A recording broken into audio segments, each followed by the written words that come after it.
আজকে আমরা বেরিয়ে পড়েছিলাম যে রেস্টুরেন্টে আজকে খাওয়া-দাওয়া করব এই উদ্দেশ্যে। কিন্তু আমাদের সাথে খুবই আপত্তিকর একটা ঘটনা ঘটে গিয়েছে। আর যার কারণে আমি ভীষণ পরিমাণে আপসেট হয়ে গিয়েছি। আসসালামু আলাইকুম। মার্জিয়া সিম্পল লাইফস্টাইল পরিবারে আপনাদের সকলকে স্বাগত জানাই। যেহেতু আমার হাসব্যান্ডের ছুটি চলছে তো এই কারণে আমরা একটু প্ল্যান করছি যে বাইরে ঘোরাঘুরি করার জন্য। আর এর মধ্যে যেহেতু প্রচুর পরিমাণে গরম ছিল, এখন যেহেতু ঢাকা থেকে একটু বৃষ্টি হচ্ছে, তো ঠান্ডা ওয়েদার, তো এই কারণে কিন্তু আমরা বের হয়ে পড়েছি। গরমের ভিতরে এই কদিন কোথাও বের হয়নি, কারণ আমাদের থেকে কিন্তু বাবুর কষ্ট বেশি হয়। ও গরম একদম সহ্য করতে পারে না। এটা মনে হয় প্রত্যেকটা বাচ্চার ক্ষেত্রেই হয়। তো আজকে বেশ ভালো লাগছে, দুপুরে ভীষণ পরিমাণে আমাদের এদিকে বৃষ্টি হয়েছে। এরপরে বিকেলবেলা আমরা বেরিয়ে পড়েছি আর রেস্টুরেন্টে আসতে আসতে একটু সন্ধ্যা হয়ে যায়। আজকে আমাদের সারাদিনের প্ল্যান ছিল যে সকালবেলা বাসা থেকে বের হব, এরপরে কিনা আমরা বাইরে ঘোরাঘুরি করে দুপুরে কোথাও খেয়ে তারপরে হচ্ছে আবার সন্ধ্যার দিকে বাসা চলে আসব। কিন্তু সকালবেলা উঠেই দেখি যে মেঘ কালো করে বৃষ্টি আসবে এরকম একটা আকাশের অবস্থা। এই কারণে কিন্তু আমরা সকালে আর বের হলাম না। তো ঠিক তারপরেই ১২টা-১টার দিকে বৃষ্টি হয়, আকাশ একদম পরিষ্কার হয়ে যায় বিকেলের দিকে। তো তারপরেই তো বিকেলের দিকে আমরা বের হয়ে পড়লাম আর রেস্টুরেন্টে চলে এসেছি। তো এখন আপনাদেরকে বলি যে আমাদের সাথে কি ঘটনাটা ঘটে গিয়েছে। এখন যে রেস্টুরেন্টে আসছি এটার কথা বলছি না। এর আগে আমরা আরো একটা রেস্টুরেন্টে গিয়েছিলাম। তো ওটা খুবই নামকরা একটা পিজ্জা রেস্টুরেন্ট। রেস্টুরেন্টের নামটা উল্লেখ করছি না, এর পেছনে কারণ রয়েছে। তো আমরা দুপুরে বাসায় বসে দেখছিলাম যে মানে ভালো পিজ্জা কোথায় পাওয়া যায়, কোন রেস্টুরেন্টে পাওয়া যায়। তো অনেকেই জানেন আপনারা ফুড আপ্পি আছে এবং সেই সাথে ক্ষুধা লাগছে যে একজন আপু আছে, উনি ভিডিও করে। ক্ষুধা লাগছে এটা তো হচ্ছে আপুর চ্যানেলের নাম। তো যাই হোক, ওনাদের ভিডিও দেখে আমি প্রায় জায়গায় যাই রেস্টুরেন্টে খাওয়ার জন্য। কারণ ওনাদের রিভিউ গুলো আমার ভালো লাগে। এটা এই কারণে আমি এর আগে কয়েক জায়গায় গিয়েছি ওনাদের মতো করে আরকি, ওনারা যে অ্যাড্রেস দিয়েছিল। তো সব জায়গায় বেশ ভালো পেয়েছি আমি খাবারগুলো। তো এই কারণে কিন্তু আমি ওনাদের ভিডিও দেখেই প্রায় যাই। তো ঠিক এইভাবেই কিন্তু উত্তরাতে এসেছিলাম একটা রেস্টুরেন্টে। আর সেখানে এসে এভাবে অপমানিত হতে হয়েছে শুধুমাত্র আমার বোরকা, হিজাব এবং নেকাবের জন্য।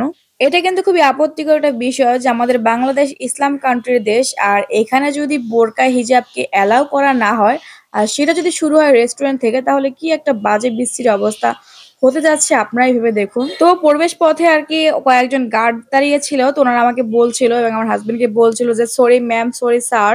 আমাদের এইখানে বোরকা, হিজাব, নেকাব পরা কাউকে মানে এই ধরনের মানুষদেরকে নাকি ওরা ওইখানে অ্যালাউ করে না।"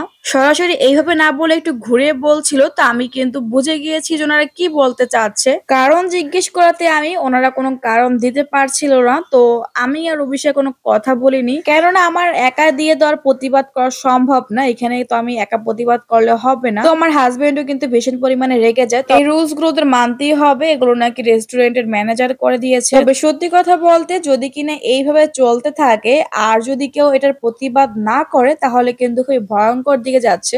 বাসায় এসে আমার একটা আফসোস হচ্ছে যে আমি কেন ভিডিও করলাম না। আসলে আমি তো এরকমের কোনো সিচুয়েশনে আগে কখনো পড়িনি। আর আমি তো পুরাই শকড যে কি বলছে? বোরকার কারণে নাকি রেস্টুরেন্টে ঢোকা অ্যালাউ করছে না ওরা। তো মানে আমি আসলে ভিডিও যে করব তখন আমি এই সেন্সে ছিলাম না। যদি আমার কাছে প্রুফ থাকতো তাহলে আমি এই ভিডিও ফুটেজটা নিয়ে কিন্তু কোথাও অ্যাকশন নিতে পারতাম। আমার মনে হয় এরকমের বোরকা পরে যদি এখনো কেউ যায়, ওরা এখনো কাউকে অ্যালাউ করবে না। তো তাই ওদেরকে ধরা অনেক সহজ হয়ে যাবে। বাংলাদেশে কিন্তু এই ১ম দেখলাম যেখানে কিনা শুধুমাত্র বোরকার জন্য অ্যালাউ করলো না। আর এর আগে আমি একটা ভিডিওতে দেখেছিলাম, আপনারা হয়তো সম্ভবত তাকে চিনবেন, যে কেয়া আপু একজন আছে আমাদের বরিশালেরই মেয়ে। সে দুবাইতে গিয়েছিল একটা রাইডে ওঠার জন্য। দুবাই কিন্তু একটা ইসলাম কান্ট্রি। তো সেখানে আপুকে মানে আপু হিজাব পরা ছিল বলে কিন্তু আপুকে অ্যালাউ করেনি। দুবাইতে কিন্তু বেশিরভাগ মানুষই কিন্তু জুব্বা পরে, পাগড়ি পরে, সেই সাথে মেয়েরা কিন্তু বোরকা পরে ঠিক আমাদের মতো। ওরা কিন্তু আরো ঢেকে চলে। তো সেখানে যদি ওদেরকেই ওরা যদি অ্যালাউ না করে, তাহলে আমরা তো বাংলাদেশ থেকে গিয়েছি কেয়া আপু বা অন্য যারা যায় তারা যদি হিজাব পরে থাকে তাহলে এটা অ্যালাউ করবে না, খুবই স্বাভাবিক। বোরকা হিজাবগুলোতে সমস্যা কোথায়? এটার কারণে কেন তাদেরকে অ্যালাউ করা হবে না? এটা আসলে খুবই চিন্তার বিষয়। যাই হোক, আল্লাহ এইসব মানুষদেরকে হেদায়েত দান করুন যারা কিনা এরকমের নতুন, নতুন নিয়ম বের করছে। আজকে বের হয়েছিলাম যে নিজেদের মন এবং মাইন্ডটাকে একটু ফ্রেশ করব। কারণ সবসময় তো আসলে বাসায় থাকা হয়, সংসার, বাচ্চা-কাচ্চা এইসব নিয়েই থাকতে, থাকতে আসলে অনেক সময় কিন্তু আমরা বোরিং হয়ে যাই। তাই মাঝে, মাঝে একটু নিজেদেরকে সময় দেওয়া উচিত, বাহিরে ঘোরাঘুরি করা উচিত। তো যাই হোক, বলব না যে আজকের দিনটা একদম মাটি হয়ে গিয়েছে। কি হয়েছে, এক জায়গা থেকে আমরা অপমানিত হয়ে ফিরেছি। তো অন্য জায়গায় গিয়েছিলাম, সেখানে আমরা ভালো সময় কাটিয়েছি এবং খাওয়া-দাওয়া করেছি। আর এইখানে খাবারগুলো বেশ ভালো হয়েছে। এইখানে আমরা একটা খাবার নিয়ে নিয়েছি আর সেটা হচ্ছে গিয়া সৌদিয়ান ফুড। আমার হাসব্যান্ড দেখে বলছিল যেহেতু উনি আগে খেয়েছে।